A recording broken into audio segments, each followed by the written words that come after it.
Olá, sou José Rubens Hernandes, advogado e responsável pela CEMARP, a Câmara de Mediação e Arbitragem de Ribeirão Preto. E hoje, seguindo o nosso projeto de construção aqui de podcasts, nós temos duas grandes autoridades no assunto, em mediação, e vamos conversar sobre as estratégias de reestruturação de endividamento, isso para empresas e para pessoas que atuam no agronegócio. Eu estou aqui com o doutor Adolfo Braga Neto, é um mediador graduado pela USP, mestre também pela PUC São Paulo, ambos aí em direito, né? Presidente do Conselho de Administração do IMAB, Instituto de Mediação e Arbitragem do Brasil, e também presidente da Comissão de Ética do CONIMA, um conselho muito importante, que é o Conselho Nacional das Instituições de Mediação e Arbitragem, e assessor também do NUIPA, Núcleo de Incentivo às Práticas Autocompositivas do Ministério Público do Estado de São Paulo. Seja bem-vindo, doutor Adolfo. Obrigado pelo convite, é um prazer enorme estar aqui contigo e a sua instituição. E com a gente aqui também o Caio César Infantino.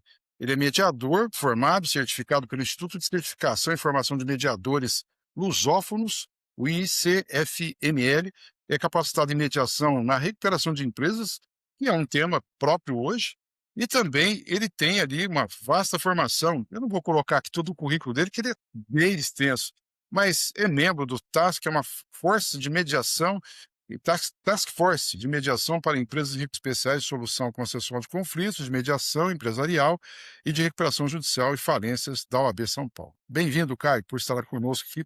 Agradeço muito a você.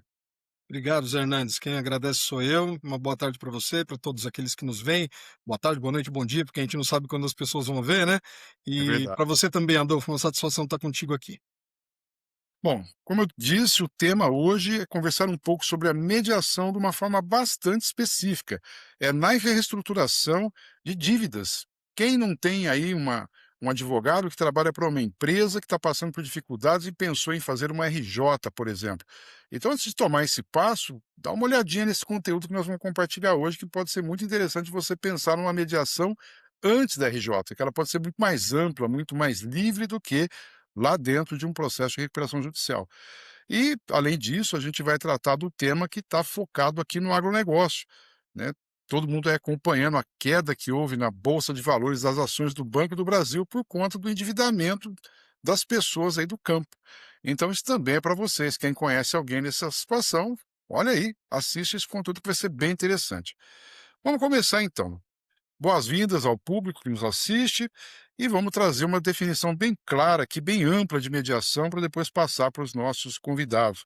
Mediação, como todos sabem, é um processo, é um diálogo estruturado de uma forma muito bem feita por pessoas que são habilitadas a isso, elas são técnicas nisso, e vai permitir uma tomada de decisão. E esse diálogo é focado no protagonismo das pessoas envolvidas. Então, no caso, hoje, devedores e credores. Então essas pessoas é que vão gerar ali a solução que vai ser buscada, mediada por uma pessoa técnica, uma pessoa isenta, que vai estar ali acompanhando tudo. Então, há uma conexão desse trabalho com o endividamento, com as RJs, e aí eu gostaria de já colocar uma pergunta aqui para ambos, tanto para o Adolfo quanto para o Caio, deixar aqui de lado as formalidades do tratamento e colocar isso. Como é que é o foco hoje de uma reestruturação de dívida? Como é que eu faço isso numa RJ?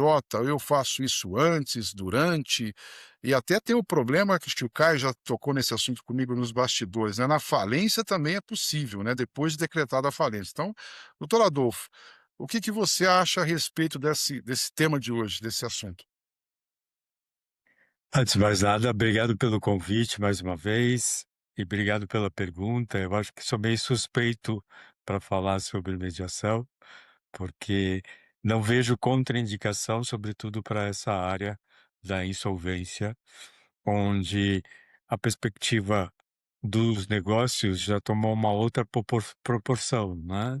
Onde já tem dificuldades, onde ah, o devedor, em situação não muito próspera, podemos dizer assim, né, eh, precisa de ajuda, né? E essa ajuda, acho que de um terceiro imparcial e independente, que é o dever do mediador e da própria atividade da mediação, acho que tem um aspecto de auxiliar em muito a repensar um pouquinho, não somente o momento que estão vivenciando, mas uma perspectiva coletiva, como você colocou, né. Então, aí vem a riqueza de quem não tem nada a ver com a história daquelas pessoas, daquelas empresas ou daquelas pessoas, né, porque você está incluindo também aspecto da pessoa física, né.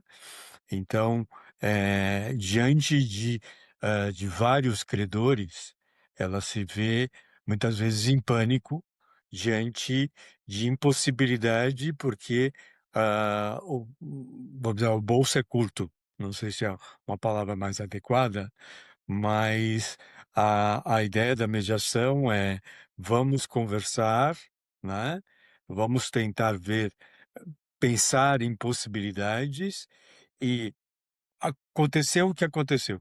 Não podemos modificar o que aconteceu, mas tirar lições e promover a possibilidade de readequar e repensar, inclusive, o próprio negócio, né. Então, isso tanto vale para a pessoa física quanto para a pessoa jurídica, né. Então, de uma maneira bem superficial, podemos dizer assim, bem simples, né, a mediação acho que ajuda a esse tipo de momento de conscientização e de momento de possibilidades dentro da atividade que é inerente àqueles que estão envolvidos, que são considerados, entre aspas, credor e devedor, em função de um negócio que os une, né. Então, Perfeito. aí É, vem a especificidade, né. mas eu Desculpa. achei muito interessante a inexistência de alguma restrição de uso da mediação. Não há contraindicação na sua fala inicial. Eu acho que isso é muito importante a gente frisar, porque tem um aspecto que eu penso que talvez os devedores não tenham assim em mente, né, e o doutor Adolfo também mencionou, a pessoa física, né, o sócio muitas vezes é avalista, prestou fiança, então a empresa vai pedir recuperação judicial, mas ele vai ser executado. Como que resolve isso? E tem situações piores, né, quando eu tenho alienação fiduciária, que não vão entrar os credores por alienação fiduciária. Eu vou deixar para o Caio dar uma dica para gente, como é que funciona nesse caso, né, que aí me parece que pode isso, Caio, a gente colocar alienação fiduciária numa mediação pré-RJ, né, ou independentemente de uma RJ? Bom, obrigado pela pergunta, os Hernandes, eu me permito chamá-lo também sem qualquer tipo de Sim, claro. formalidade, né. Eu acho que uma das grandes, belezas da mediação, principalmente nesse ambiente, é exatamente trazer estas possibilidades de conversar, inclusive, com os credores que nós chamamos de credores não sujeitos, né. Muito embora eles não façam parte do plano de recuperação, porque os créditos deles não vão poder ser passíveis de negociações, como é o caso, por exemplo, da alienação fiduciária, os créditos tributários, etc, etc, né, todos aqueles que estão previstos na legislação, a maioria das vezes, a gente acaba na mediação tratando dessas questões, por quê? Porque um dos grandes problemas que a nossa legislação enfrenta são as exceções àquilo que está sujeito à recuperação. Então, isso é um consenso na comunidade, né, que trabalha com insolvência, que você tem muitas exceções e que esses créditos que não são trazidos para o ambiente da negociação coletiva acabam muitas vezes atrapalhando as negociações que estão em andamento para uma reestruturação. Porque também tem o seguinte, né, Hernandes, a reestruturação, ela não é pura e simplesmente obtida através da recuperação. O processo não vai trazer uma mudança de mentalidade, uma mudança de governança e não vai trazer, enfim, todo aquele cenário que é necessário para que a empresa saia daquele ambiente de crise e mostre a viabilidade que está prevista lá no artigo 47 da lei. Então, é fundamental trazer esses players para esta conversa e nós, na mediação, temos feito isso muito. em inúmeras situações. O Adolfo pode trazer alguns exemplos também depois, mas, principalmente quando a gente vai tratar de credor financeiro, é muito comum que a gente tenha credores financeiros que têm créditos quirografários, pura e simplesmente, e créditos, que não estão sujeitos. E aí a gente acaba trazendo essa negociação para o ambiente da mediação, exatamente porque a gente não pode pensar pura e simplesmente naquela negociação bilateral que está sendo feita ali. A gente precisa pensar em todo o conjunto. E todos precisam entender que a partir do momento em que a empresa ou a pessoa física que exerce atividade empresarial entrou numa situação de crise, todos estão envolvidos e todos vão sofrer os reflexos disso, né? E aí nós da mediação costumamos dizer o seguinte: tente olhar para o outro como parte da solução e não como parte do problema. E é essa a ideia que a gente traz para tentar buscar essas soluções que, na verdade, quem vai encontrar são exatamente aqueles que têm de pagar e aqueles que têm de receber. E é interessante porque aqui eu falo pela Semarp e a nossa busca aqui é de ter um ambiente com pessoas capacitadas, os nossos mediadores que possam realizar esse trabalho, e nós trabalhamos numa câmara hoje que ela tem a pretensão de ser uma câmara 100% digital, que facilite aí o contato. Hoje, inclusive, o nosso contato aqui 100% digital, cada um no lugar, né? Eu estou em Ribeirão Preto, o Caio acho que está em São Paulo e o Adolfo também em São Paulo, mas estão em lugares separados. Mas a ideia é fazer a mediação aí em Mato Grosso, em Goiás, em Minas, aonde for possível. Mas eu acho interessante a gente explorar um pouco esse assunto, né? Falarmos da mediação da antecedente e da incidental, né? Que tem esses nomes, o juridiquês, né? Que é a- o advogado sempre vai olhar isso, o colega nosso. Então, esse profissional da advocacia que está lá preparando o plano, orientando as pessoas, né, os técnicos a mostrar que o negócio é viável, que a empresa tem um EBITDA, apesar de baixo, que ela consegue se pagar e tudo mais. Dá uma olhada nessas informações. E aí agora eu vou fazer uma pergunta apenas para o Adolfo, né? Na mediação antecedente, como que você vê essa postura no caso do devedor? Como que ele busca isso e como que faz-se a aproximação dele com os credores? Como que é o trabalho de vocês, Adolfo? Bom, primeiro, um detalhe que acho que é muito importante, eu costumo sempre brincar, quando falamos de mediação antecedente, é uma novidade inclusive para a mediação, né? Porque foi uma criação especificamente da área da insolvência que trouxe essa nomenclatura e, como antecedente, ela propõe, de uma maneira ampla, a inclusão de todos os credores a partir da vontade dos próprios credores e dos próprios devedores. Então, aí estamos falando de uma, um, um novo passo para o segmento, onde a possibilidade é bastante ampla de inclusão ou de exclusão. Acho que é muito raro a gente pensar em exclusão, mas da inclusão do diálogo, né, que a mediação se propõe, a todos os que estão envolvidos e possibilitar uma conversa num ambiente que possa transigir, ou que possa transitar, desculpa, transigir não, possa transitar num contexto coletivo, mas sem desguarnecer o individual, né? Quando falamos nesse aspecto, aí vem a possibilidade de uma conversa, de uma negociação que pode ser feita coletivamente, mas sem desguarnecer a individualidade. Então, aí tem um elemento, acho que fundamental, de para os atores que ainda a gente percebe que já existe conhecimento, mas existe ainda muito desconhecimento.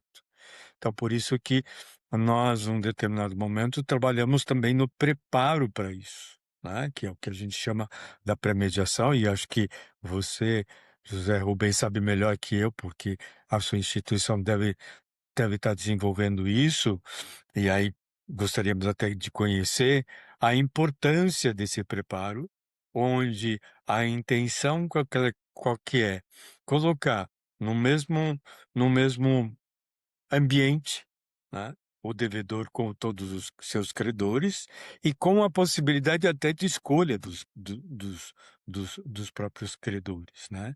O que faz um papel da nossa parte, que promove um papel da nossa parte de repensar também com o devedor, até todos aqueles credores que de repente fazem parte da atividade econômica que ele desenvolve, né. E a mediação tem um papel de, acho que tem um viés de pretensão, no sentido de podemos dialogar com todo mundo, mas aí vale a vontade, aí vem um princípio que se privilegia muito na mediação, que é o princípio da autonomia da vontade.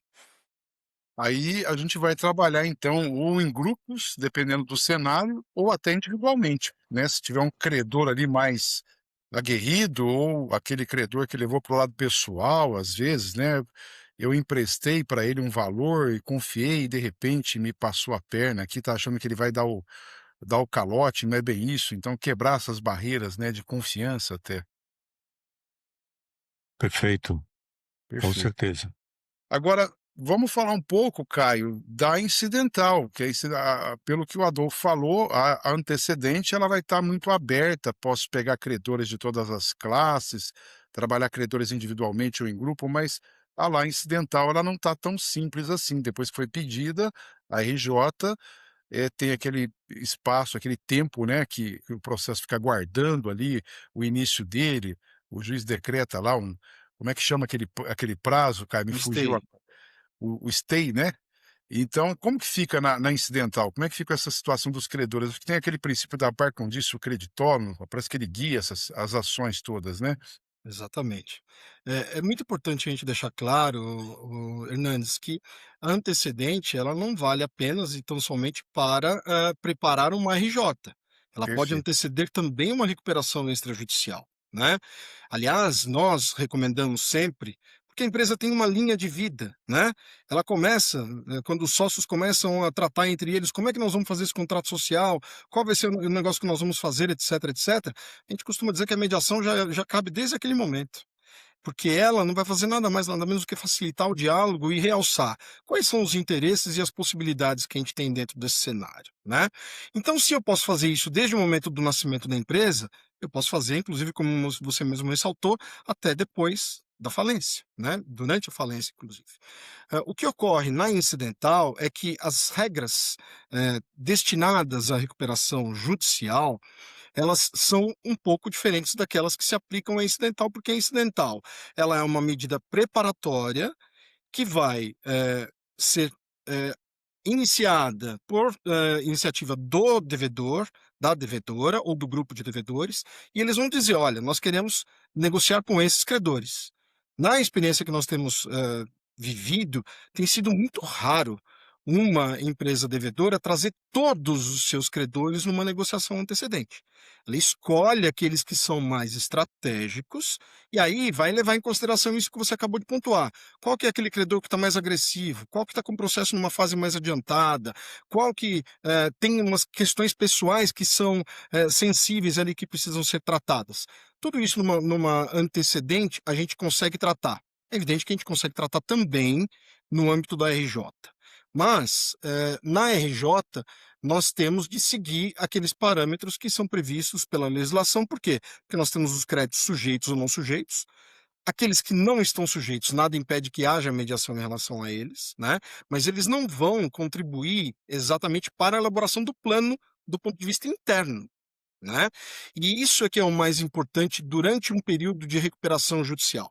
A empresa tem 180 dias para conseguir, né, se soerguer, fazer a aprovação do seu plano. Se isso não acontecer dentro de um prazo de 180 dias, esse prazo pode ser prorrogado.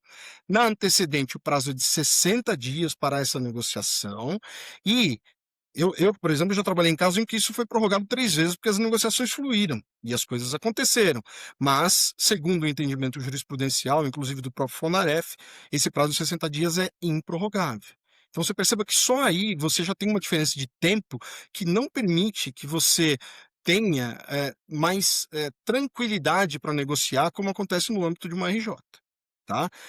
Quando a gente trabalha em antecedente, a gente tem de estar à disposição da tanto da devedora quanto dos credores, para a gente poder fazer isso num tempo curto, num prazo relativamente rápido, para a gente não perder aquela proteção que foi concedida à empresa, né.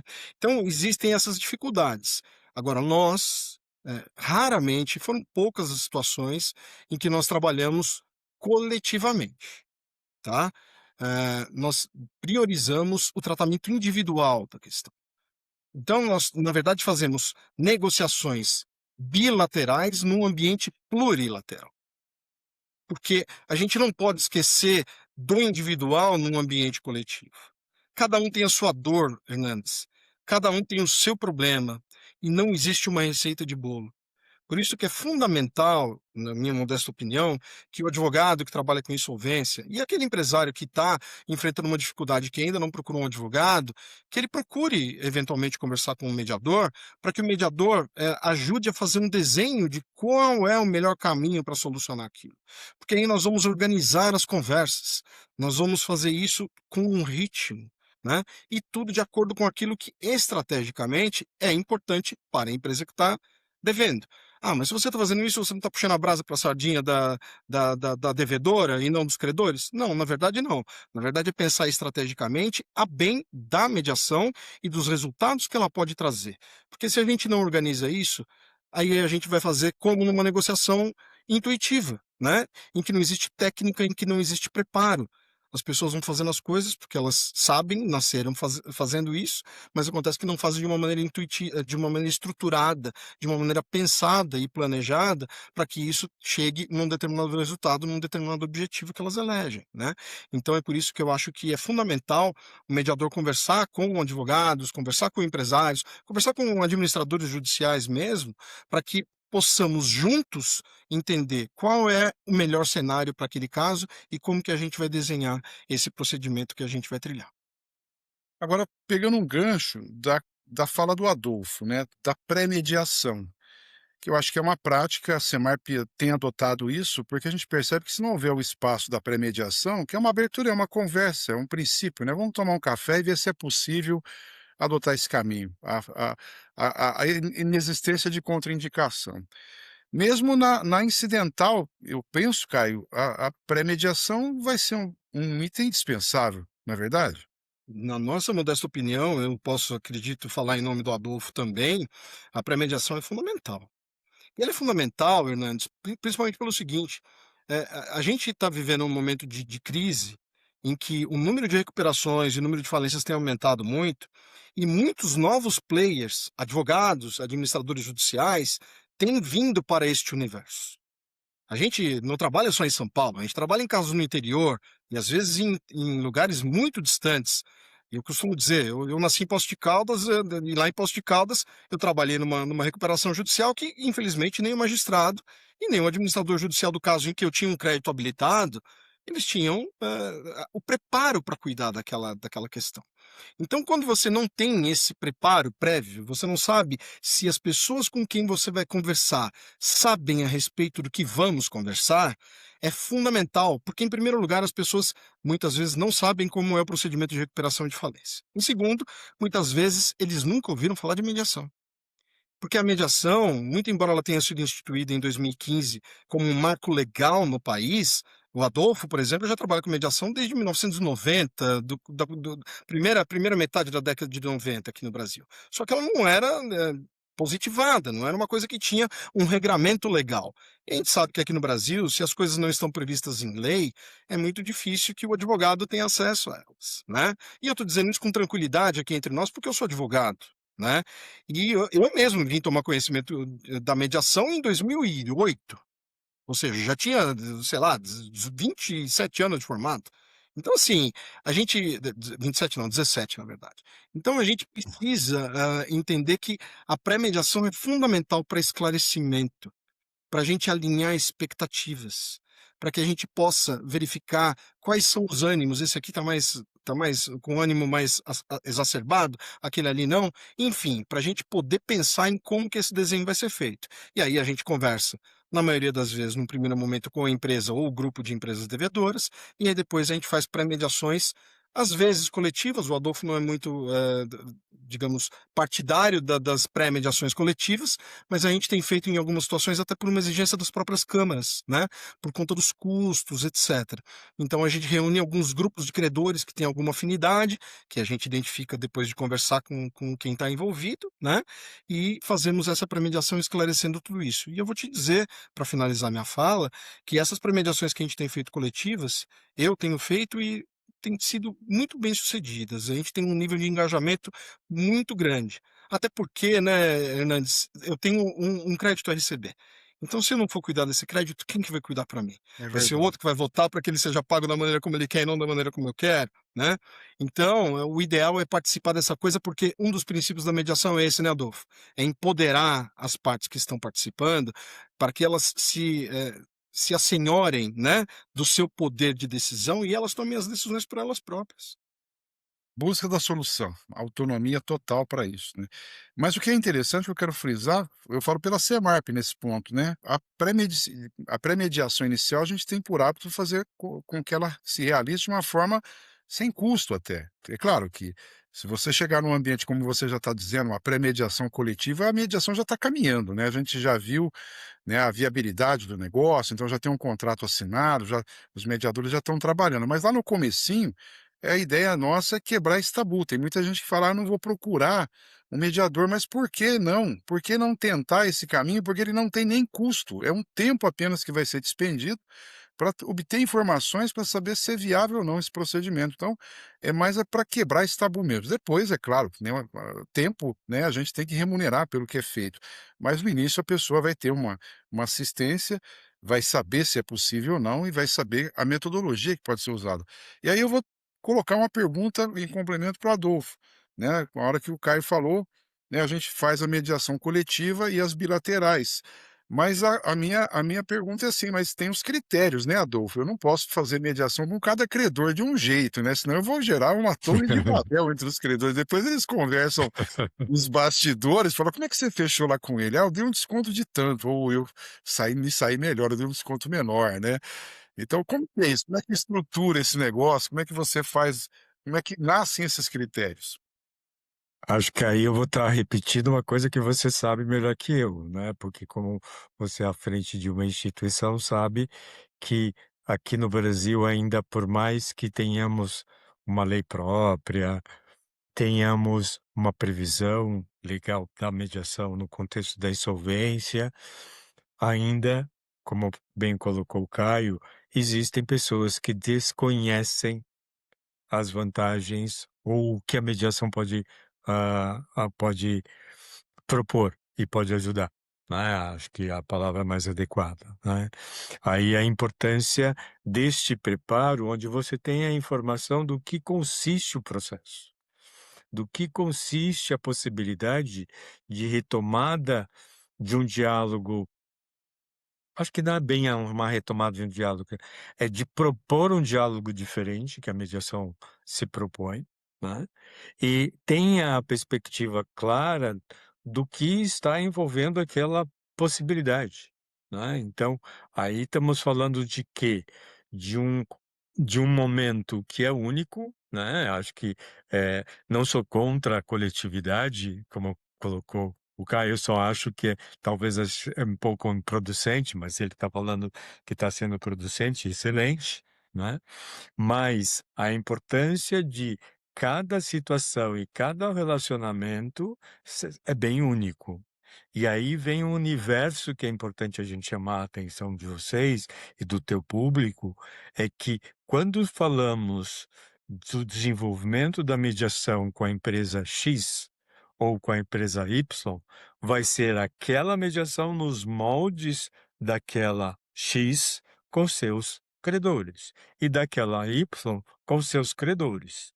Podem ter semelhanças, mas são mediações que vão discutir temas específicos no segmento econômico onde estão envolvidas, com elementos próprios de cada um deles, a partir do relacionamento de negócio que foi feito há muito tempo atrás. Então, tem características próprias onde a própria pré-mediação vai alcançar esse elemento e vai ser útil para a equipe de mediadores que vão ter a possibilidade de transitar especificamente nos moldes daquele segmento, daquelas empresas, daquele devedor, daquele credor, né. Então, aí estamos falando de quê? De, características próprias para cada processo, onde particularidades podem acontecer num e podem não acontecer em outro, porque depende muito da atividade econômica, depende muito de como estão os valores, claro, com certeza, mas a perspectiva do relacionamento que existe entre eles, seja fornecedor, seja eventualmente,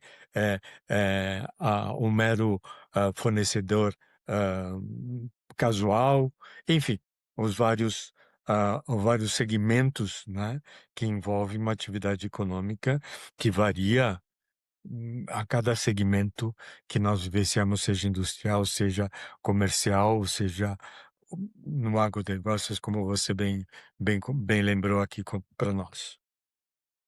E eu acho interessante o que você está colocando, porque, a peculiaridade, né, do agronegócio, que a gente às vezes enxerga como uma coisa única, né, falar: "Ah, o agro está lá, motor, a locomotiva do Brasil", mas eu fico imaginando, eu forneço cana para uma usina, a usina pede RJ e eu não vou receber da usina. Como é que eu faço com os meus credores, né, de adubo, de tratos culturais, de transporte, o famoso CCT, né, corte, carregamento, transporte.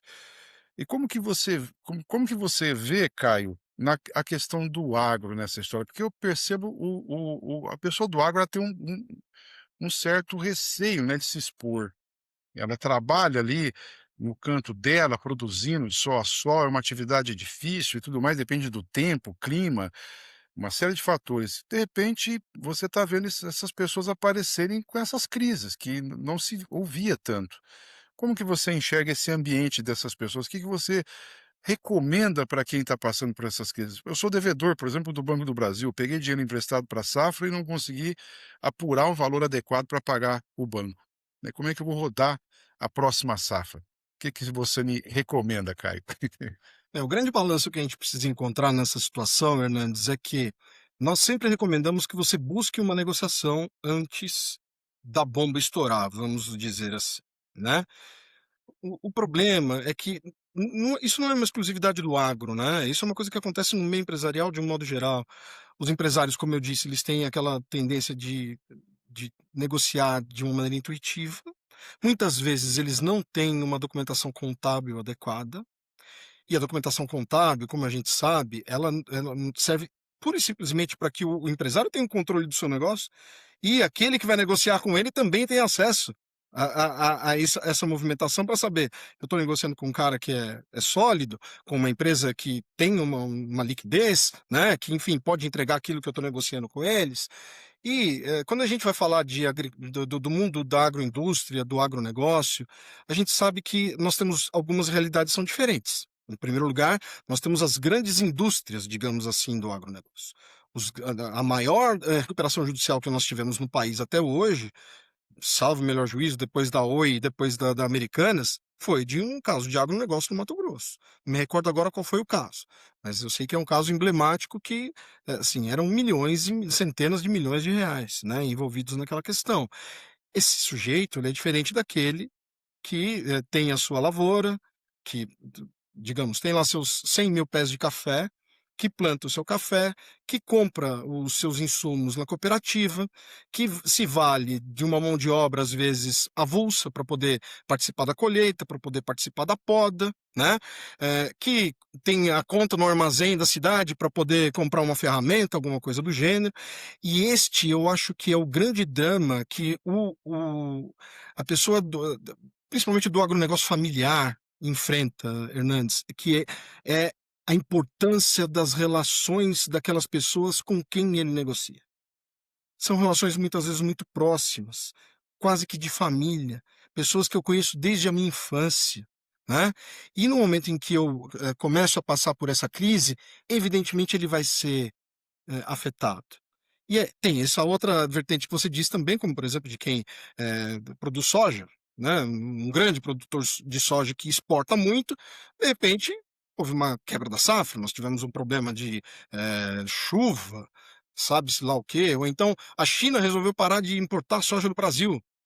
E aí você tem um acúmulo de estoque, o meu fluxo de caixa fica prejudicado, eu não tenho mais dinheiro para arcar com meus compromissos, eu acabo prejudicando, muitas vezes, pequenos produtores que dependem do meu negócio. Porque as relações e os negócios são muito encadeados, e eles são interdependentes. E eu acho que a grande beleza da mediação é você conseguir olhar para este universo e conseguir conversar e trazer esse empresário, seja do agronegócio, seja de uma outra área de atividade, para que ele tenha essa percepção. No momento em que a coisa começou a ficar difícil, que ele percebeu que ele está com uma falta de liquidez, não estou conseguindo honrar meus compromissos, já começar a se preparar para poder negociar e tratar disso. Principalmente quando nós estamos falando dessas relações muito umbilicais. Porque aí, se você chama o teu parceiro para conversar com você antes, você está evitando um problema maior lá na frente, e mais do que isso, você pode de alguma forma contar com ele para que ele ajude você de antemão a solucionar aquele problema que você tem. Não sei se o Adolfo abriu o microfone e quer falar alguma coisa. Não, desculpa, mas concordo contigo, já que você pediu para. Acho que só tem riqueza, né? Eu acho que a mediação só tem a contribuir positivamente, porque estamos falando eh, de clareza no ambiente dos negócios que foram formatados, não sei que momento, onde a perspectiva qualquer de repensar o momento econômico que estão vivenciando, que todos somos suscetíveis a crises, né. Perfeito. Tem uma questão que me surgiu aqui, na hora que o Caio falou sobre a mediação, processual, né, o prazo, né, aquele prazo exíguo, 60 dias, uma coisa que me ocorreu é o que a gente vê, né, na judicialização das questões que vão para mediação, cláusulas escalonadas, a gente percebe, assim, nunca se tem, assim, fechadas as portas para uma mediação depois do ajuizamento da ação. E no caso, só voltando nesse tema um pouquinho, né, Caio, você tocou no assunto, eu me lembrei agora, essa pergunta estava passando.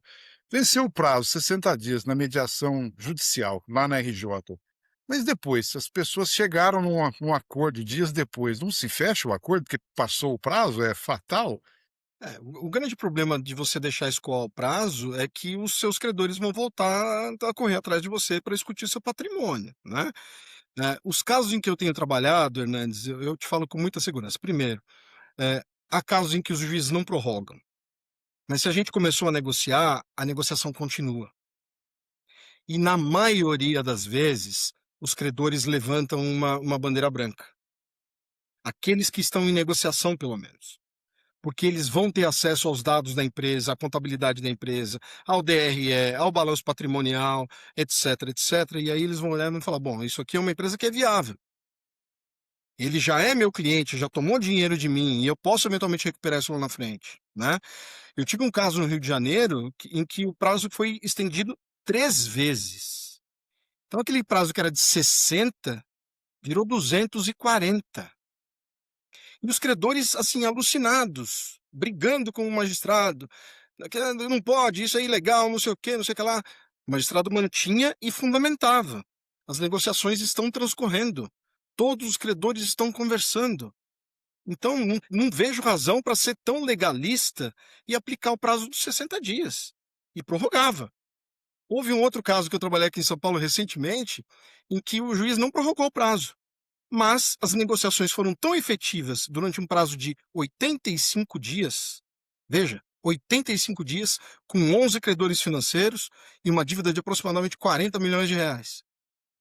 O que aconteceu? Um dos credores tinha a maior parte do crédito. Na hora que ele ficou sabendo que a empresa estava em dificuldade, pegou e chamou e ele falou: "Vem aqui, vamos conversar?". "Vamos conversar".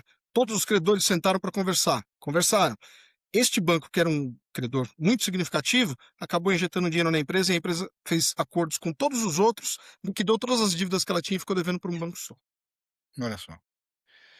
E o que é interessante, só para a gente poder pontuar isso, né, às vezes vamos falar um pouquinho agora do papel do advogado, que às vezes o advogado olha e fala: "Eu vou para mediação, eu expus tudo da empresa, apresentei um monte de informações, dados sigilosos, Vamos pegar um pouquinho desse tema, porque eu acho que ele é muito importante, a dinâmica, né, prática da mediação. O Como com o Adolfo primeiro, como é que fica essa questão? Eu vou para a mediação, revelo todo o meu cenário sigiloso do meu negócio, fico exposto, Adolfo, como é que fica isso aí na minha vida?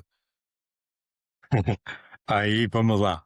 Acho que como você está falando muito mais, perguntando a teu questionamento muito mais para o advogado, né? Primeiro, acho que é importante o advogado conhecer a mediação, né? Acho que primeira lição de casa, que a gente diria, é e ter clareza de que a mediação está ali para ajudar não somente os empresários, a empresa, mas também a eles, né. Então, não estamos ali para substituir ninguém.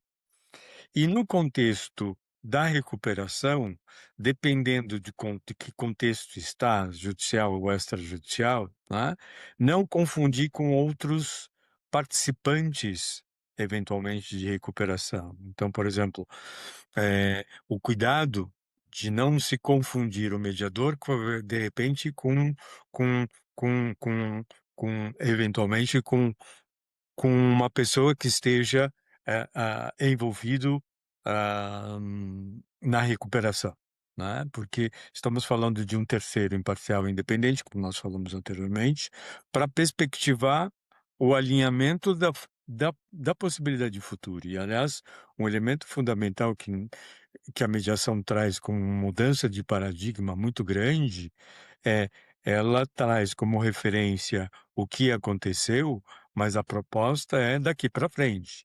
Então, nos casos que o Caio comentou aqui pontualmente, acho que é importante, quando os empresários se viraram para olhar o futuro, o negócio começou a ser visto de outra maneira. Então, a possibilidade de se pensar esse realinhamento desses créditos, como ele falou no último caso, é a conscientização da importância de cada um dos credores e a importância do devedor num ambiente onde há a intenção clara de continuidade dos negócios, né. Então, é nesse sentido que é importante a gente ter como referência o conhecimento do advogado sobre isso e ter a possibilidade de que o advogado enxergue o mediador não como um parceiro dele que venha trazer a perspectiva de como ele deve trabalhar, vamos dizer assim, estrategicamente em função do seu cliente, mas sim a ajudar a pensar estrategicamente em função do próprio negócio que está em jogo, podemos dizer assim, em função da inadimplência ou em função de insolvência que esteja momentânea, e aí vem a riqueza de não infelizmente a lei ela limita, né, os prazos, mas os próprios atores do processo podem ajudar para que haja a possibilidade de outros momentos serem ampliados. Perfeito. O advogado, então, ele protagoniza com o próprio credor ou com o próprio devedor, tá ao lado dele ali, como diz a própria palavra, o nome advogado é estar ao lado, Claro. né. Mas fica a questão para o Caio, né, se eu revelo algum segredo na mediação, isso fica ali guardado ou pode ser usado contra mim depois no futuro, Caio? Que é uma dúvida que as pessoas vão trazer. Eu vou me expor lá e depois eu fico nas mãos dos credores com os meus segredos, né, como que é isso? Eu quero dar um passo atrás só para dizer o seguinte, Hernandes, a mediação ela não vai ser bem-sucedida se ela não tiver o respeito pela boa-fé. Se você não observa a boa-fé, e eu já tive a oportunidade de escrever a respeito disso, ela não vai adiante, né. Então, essa coisa de você pede uma medida cautelar e você expõe a sua empresa, você expõe as suas fraquezas, as suas fragilidades, a tua situação, isso é uma coisa que, a partir do momento em que você toma conhecimento disso, e você entende aquela situação, e você percebe que há uma viabilidade daquele negócio, é claro que nenhum credor vai ser mentecapto, vai dizer: "Não, vamos pelo caminho mais tortuoso que é o caminho da falência", que hoje em dia até melhorou um pouco, mas, né, será que interessa mesmo a falência? Então, essa é uma questão, né. A gente tem criado esse ambiente de colaboração dentro da mediação e dentro das cautelares e mesmo dentro das recuperações, porque é aquilo que eu disse, temos de caminhar juntos. Se nós não caminharmos juntos, cada um vai para um lado, e aí pode ser que alguém se dê mal nesse caminho que vai trilhar. E eu acho que uma das grandes vantagens que a mediação oferece é exatamente a questão da confidencialidade. Então, você bem sabe, né, na sua câmara, quando nós damos início a uma mediação, você faz o termo de instituição da mediação e você também faz, pede que as partes assinem um termo de confidencialidade. E a confidencialidade é fundamental. É fundamental no aspecto de que estamos ali para tentar criar juntos soluções. Se eventualmente nós não podemos prestar depoimento a respeito, não podemos falar qual foi a proposta, digamos que seja no ambiente de uma cautelar ou de uma recuperação judicial, o magistrado vem bater na porta da gente para falar: escuta, como é que foi a negociação? Qual foi a proposta que foi formulada? Isso é uma coisa que não existe, né? Agora, é evidente que os credores vão conversar entre eles, é evidente que a empresa também vai revelar questões até aquele ponto que ela julga que é estrategicamente possível, né? E tudo isso vai perpassar por esse caminho, que é o caminho do estabelecimento da confiança e da boa-fé, né. É claro que os credores vão conversar com eles, vão falar: "Poxa, mas lá atrás, na hora que nós estávamos conversando, na mediação antecedente, você fez uma proposta que agora você não está fazendo". Gente, esse tipo de proposta não vincula, né.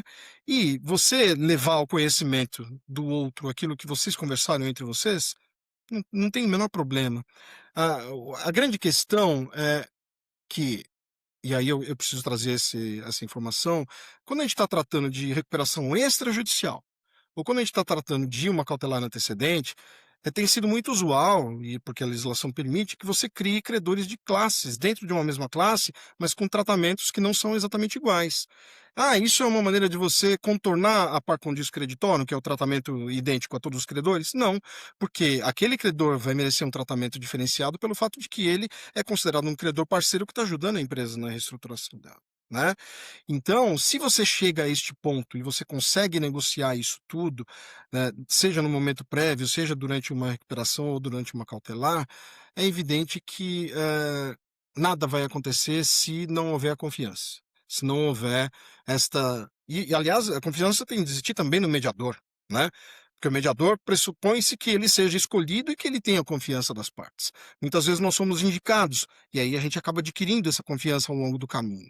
E por conta dessa confiança, eu posso te dizer com tranquilidade, são raros, mas muito raros, Hernandes, os casos em que a confidencialidade é violada. Perfeito. Tem uma coisa que você tocou também, né, na sua fala sobre, né, o empresário buscar ali soluções, né, que ele está habituado no dia a dia, mas quando ele está num ambiente de endividamento, o cenário muda. E às vezes ele vai usar as mesmas técnicas ali. E uma coisa que eu percebo, uma curiosidade até que uma situação que é do perfil meu, nós fomos aqui em Ribeirão Preto o primeiro escritório a fazer uma RJ quando a lei surgiu. E a gente fez uma RJ na época, de uma empresa que tinha sido decretada a falência dela. A gente pode falar isso porque se tornou tudo público, era da indústria de alimentos Core. Meu irmão foi nomeado administrador, ele é advogado também, trabalhávamos juntos e eu virei o assessor dele para conduzir todo o trabalho. E o que a gente percebe é que o empresário, ele tem um viés de a esperança dele, né, de que vão melhorar as coisas, é que ele conduz ele, às vezes, a um beco sem saída, né, então ele fica acreditando que ele vai vender, às vezes, um bem do ativo num preço que ele está pedindo, que ele vai conseguir uma linha de crédito que vai realinhar os créditos, os credores dele todos, e isso, às vezes, não vai dando certo, vai piorando a situação. Então, às vezes a pessoa passa até do momento de pedir RJ e depois vira uma situação que a pessoa perde realmente o sono. Mas voltando aqui para o ambiente nosso, né, não é muito, assim, para a gente ficar falando do que aconteceu no ano passado, mas é mais uma curiosidade.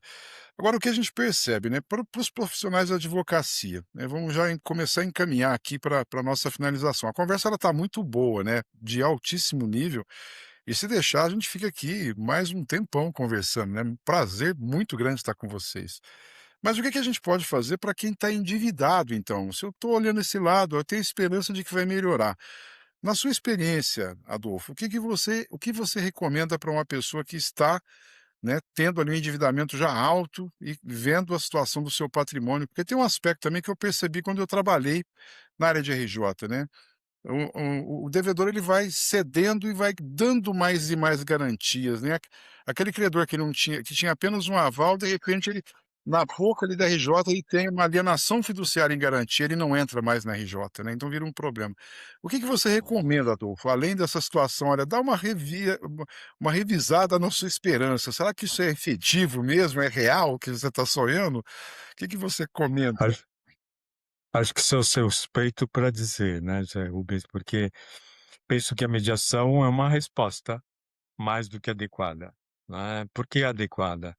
Porque é parar para pensar um pouquinho, ajudá-los a pensar um pouquinho.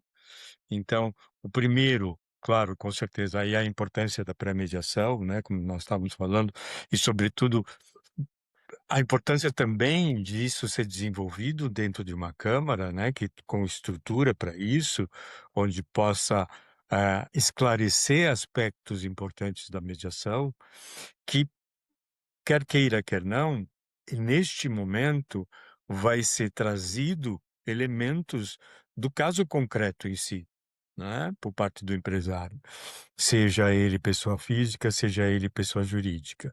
E aí, eh, já começa o preparo a repensar um pouquinho sobre os vários aspectos de credores que eventualmente estão na sua porta e que estão cobrando o débito, de valores que ele não infelizmente não cumpriu, né.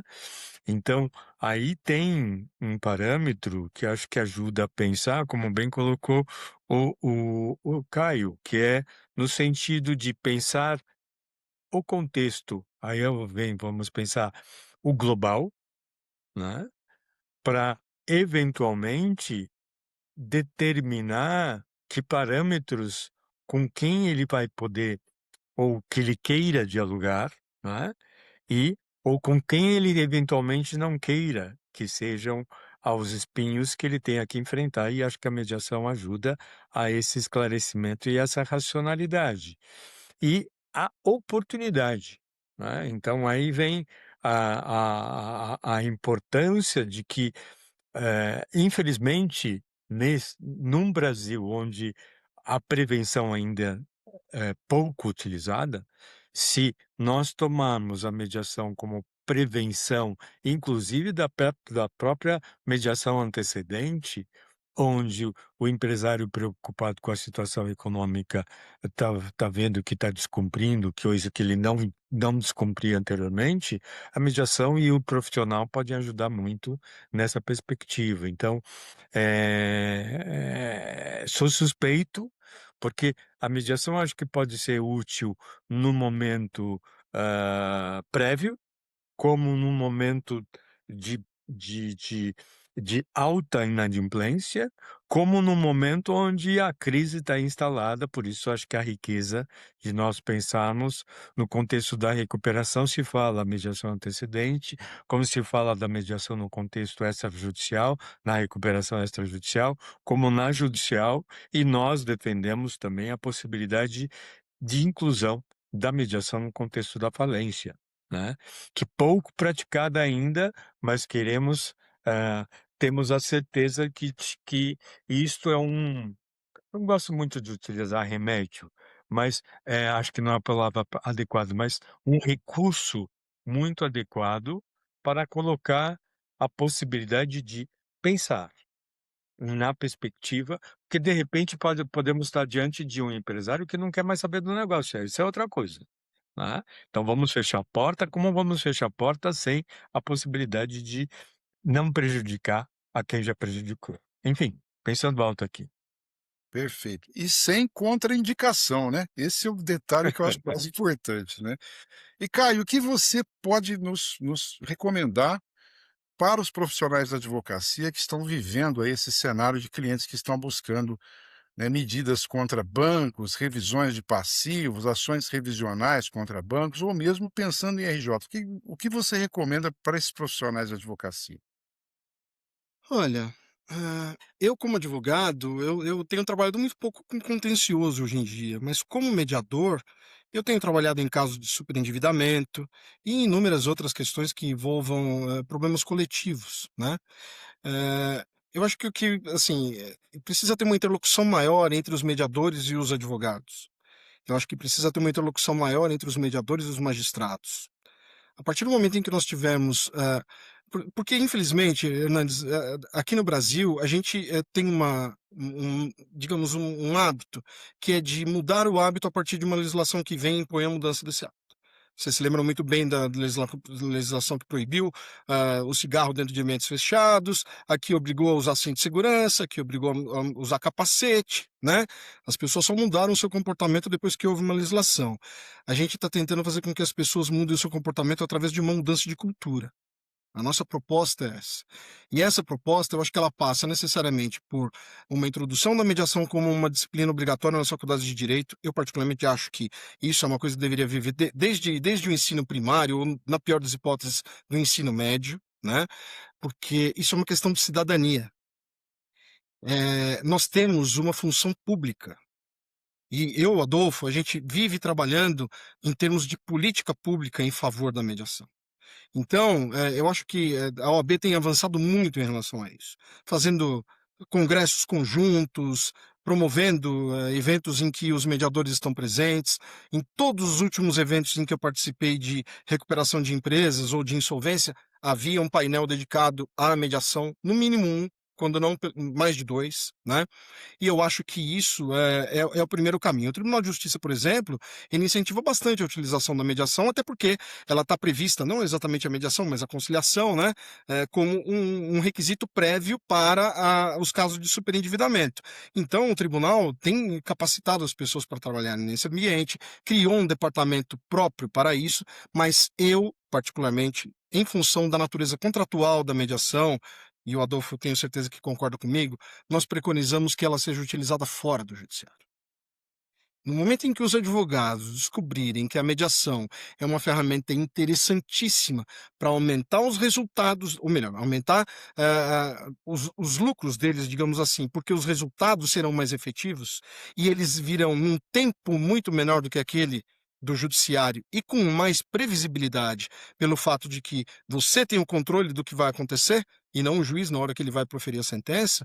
Se os advogados conseguirem perceber isso, eles vão começar a utilizar a ferramenta. Mas para isso, eu acho que tem de haver, entre aspas, uma conjunção de ânimos para que a gente possa, como você está fazendo aqui através desse podcast, levar essa informação àqueles que são os destinatários do nosso serviço.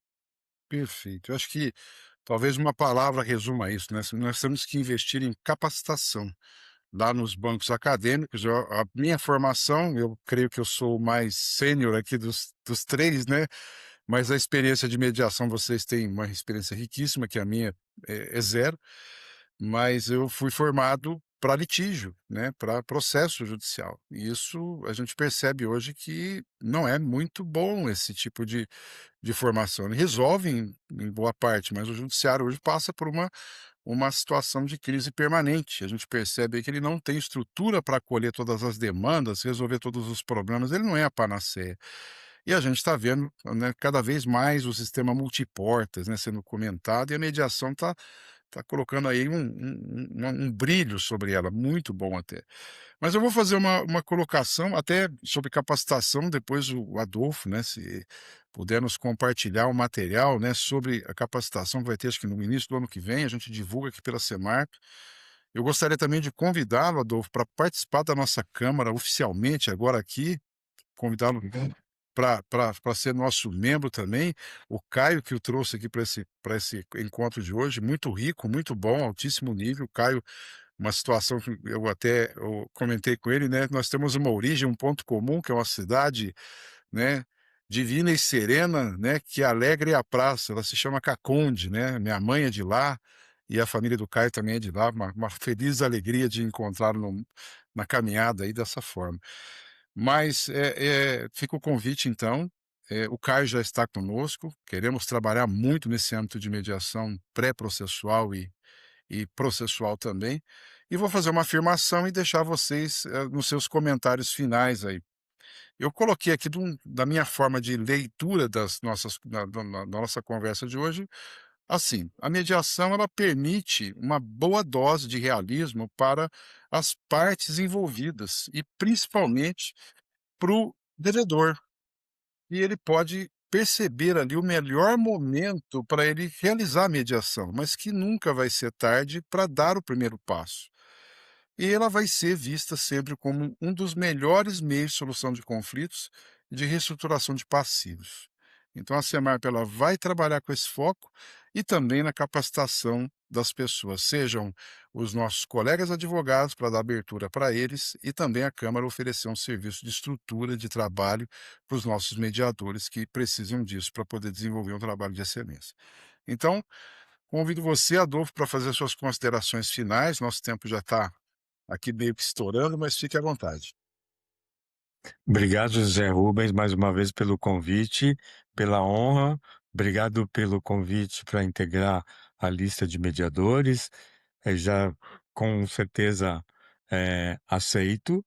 É um prazer enorme, mesmo porque você está trazendo um elemento que acho que é importante. Eu acho que como a gente vem trabalhando muito nos grandes centros, né, a importância de instituições sérias estarem interiorizadas, podemos dizer assim, estamos falando da interiorização dessa atividade, que muito embora hoje não é mais a questão geográfica não é mais problema, mas ajuda a uma referência, né? E então, nós, pelo Conselho Nacional das Instituições de Mediação e Arbitragem, o CONIMA, temos esta preocupação. Então, parabéns pela criação da instituição e pelo trabalho que está sendo desenvolvido, né? Então, isso só vem a somar nesse movimento nacional que acho que é importante e com muita honra aceito o convite, com prazer, e penso que o trabalho, e aí já posso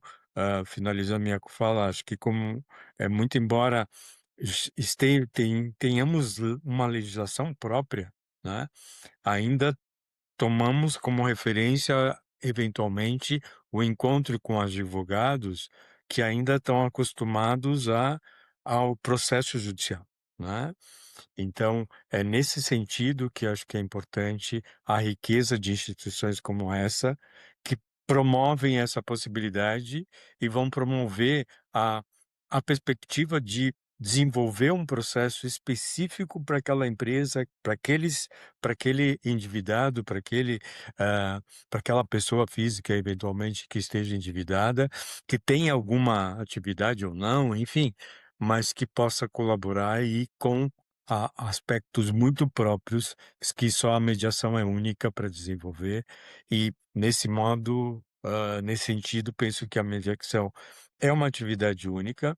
Não sei se eu considero a melhor, mas sendo mais franco, tem qualidades próprias, é importante do advogado conhecer cada uma delas, porque cada uma delas traz aspectos muito próprios e a importância do conhecimento nesse sentido. Desculpa se me alonguei muito com Não, nem um relação à pouco, resposta. nem um pouco. Tá ótimo. E com você cá, então, as suas últimas considerações aí pela sua participação, que eu agradeço muito também. Eu que agradeço, Hernandes. Agradeço a você, a todos que nos deram a honra de nos ouvir. Para mim é sempre uma satisfação estar ao lado do Adolfo, porque agora eu posso dizer, José Hernandes, você está trazendo para sua Câmara um dos maiores responsáveis pela existência da mediação no Brasil. Isso é uma coisa que qualquer pessoa que você pergunte a respeito de mediação conhece Adolfo Braga Neto. E, de alguma maneira, já passou pela mão dele. Eu, devo a ele estar aqui com vocês hoje pelo fato de que eu não sabia nada de recuperação no âmbito empresarial e, graças a ele, nós acabamos criando a oportunidade para que estudássemos isso e começássemos a trabalhar nisso. E temos uma equipe fazendo isso, uma equipe que hoje vem fazer parte também da Semarp. Muitos dos nossos colegas lá na nossa equipe do IMAB hoje estão aqui fazendo parte dos quadros da Semarp e eu fiquei por que não dizer, até um tanto quanto tocado com as suas palavras, porque eu acho que você conseguiu trazer para um assunto tão sério, tão difícil como esse. Gente, mediação no ambiente de recuperação de empresas não é um passeio no parque. As conversas são difíceis. Nós temos, muitas dificuldades, hoje em dia se usa a palavra desafios, né, a serem superados, e muitas vezes isso acontece por conta da situação em que a empresa está, tanto aquela que quer receber quanto aquela que quer pagar, né. Então, temos o teste de realidade, que eu acho muito adequado, as reuniões privadas, que são muito adequadas, e sobre isso a gente pode falar tudo mais, digamos, de uma maneira um pouco mais aprofundada num outro momento, mas me destaca muito na tua fala essa coisa de trazer as pessoas para a realidade do momento, né. E eu gostei muito, porque para mim foi como poesia, isso que você trouxe, eu acho que é um belo de um slogan que você pode colocar na sua câmara, e se você permitir depois, empresta isso pra gente também, pra gente poder divulgar Claro. nas redes, porque ficou, muito objetivo e ao mesmo tempo ficou uma coisa que, pega a gente naquilo que é o nosso âmago. Não adianta, estamos falando de empresas, mas nós estamos falando de pessoas. E quando nós estamos falando de pessoas, nós estamos falando de emoções, nós estamos falando de interesses particulares. Então, é esse cuidado que a mediação empresta para toda essa situação, e é isso que eu tenho certeza que vai ser feito no âmbito da sua Câmara, que já é um sucesso. Eu tenho certeza absoluta que caminharemos um bom tempo aí juntos. Hernandes, muito obrigado pela oportunidade. Eu que agradeço imensamente e espero que 2026 seja o ano de muitas soluções de conflitos. E a ideia nossa realmente é que a gente trabalhe não números, né, como o judiciário, números de processo, a gente trabalha pessoas, relações que precisam ser mantidas, preservadas ou minimamente respeitadas entre pessoas que, ao longo do tempo, tiveram uma convivência, às vezes, muito estreita e, de repente, romperam por um problema ali de um valor devido, coisa que é possível ali se ajustar. Mas, mais uma vez, eu fico imensamente agradecido com a participação sua, Caio, na nossa Câmara. Agora, honrado também com a participação do Adolfo, enriquecendo o nosso quadro, a equipe do Caio também. E a gente já vai começar o ano, logo depois do recesso, colocando esse vídeo no ar e também trazendo a informação aqui para vara especializada, né, de direito empresarial, que é a vara que está cuidando das RJs, para a gente trazer trabalho para todos nós aqui e com muito sucesso, se Deus quiser. Muito obrigado.